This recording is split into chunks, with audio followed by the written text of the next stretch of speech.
Hello everyone, আজও moms কিচেনের আরেকটি পর্বে আপনাদেরকে স্বাগত। আজকে আমি শেয়ার করব নুডলসের একটা দুর্দান্ত রেসিপি। সচরাচর তো সকলের বাড়িতেই এই নুডলস রান্না হয়। একবার এভাবে ট্রাই করবেন, আশা করি অনেক ভালো লাগবে। এজন্য আমি একটা কড়াইয়ের মধ্যে কিছুটা সাদা তেল দিয়ে দিলাম। এখন এর মধ্যে দিয়ে দেব পেঁয়াজ কুচি। আমি একটা ছোট সাইজের পেঁয়াজ কুচি করে নিয়েছি। পেঁয়াজটিকে হালকা ভেজে এর মধ্যে দিয়ে দিলাম কিছুটা গাজর। একটা গাজরকে আমি কুচি কুচি করে কেটে নিয়েছি।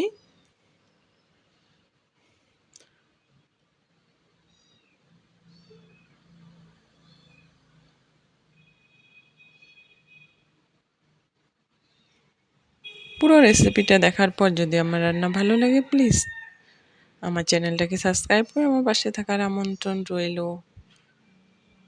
এর মধ্যে দিয়ে দিলাম একটা কাঁচা লঙ্কা কুচি করা ও একটা টমেটো কুচি দিয়ে সবগুলো এখন ভালো করে ভেজে নিচ্ছি। সামান্য লবণ, যেহেতু আমি নুডলসের মশলা ব্যবহার করব এখানে, তার জন্য লবণটা খুবই কম দিলাম।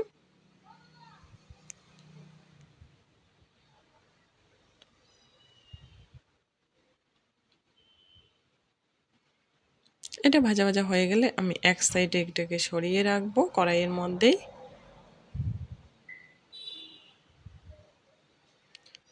এখানে একটা আমি ডিম ভেঙে নিচ্ছি এবং ডিমটাকে ভুজিয়ার মতো করে করে নিচ্ছি।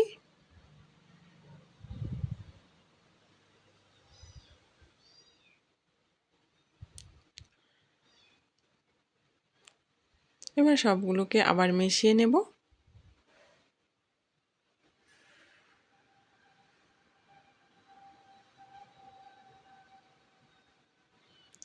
এর মধ্যে এখন আমি দিয়ে দেব নুডলসের সেই মশলাটা, যেটা নুডলসের প্যাকেটের মধ্যে দেওয়া থাকে।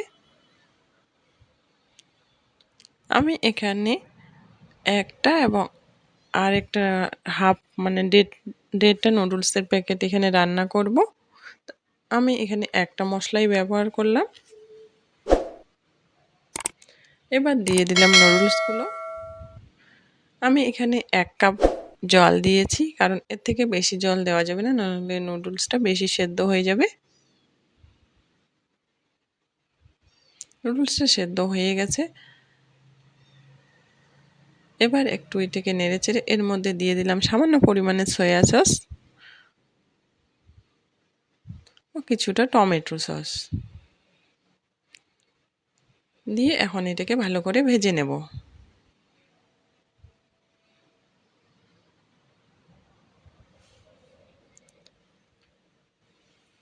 আশা করি রেসিপিটা ভালো লেগেছে।